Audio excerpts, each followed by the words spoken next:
lórí ìfèròwérò tí VEEKEE James gbajúgbajọ télọ̀ aránṣọ ṣe pẹ̀lú Fẹ́yìnwá LIZZY ANJORIN gbanájẹ, ẹ gbọ́ ohun tó sọ. Your children and your husband shall end up in mortuary before the end of this December.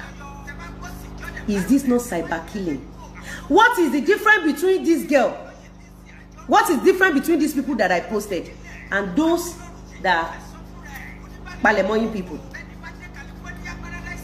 Now, I don't know these people. I don't know if they are your husband. I don't know if they are your father.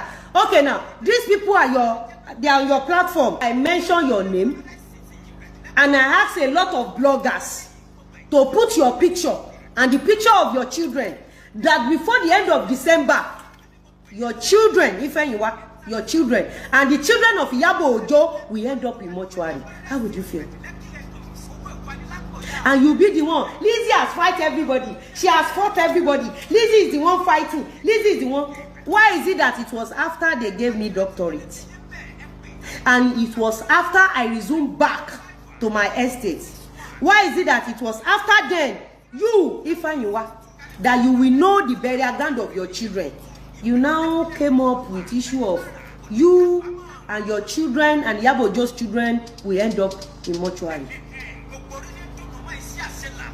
So Iyabo Ojo that has been collecting money under Gistlover, Abi, should continue to roam about.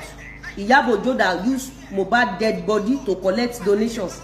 Iyabo Ojo that went to go and do DNA. But why? Yes, my baby.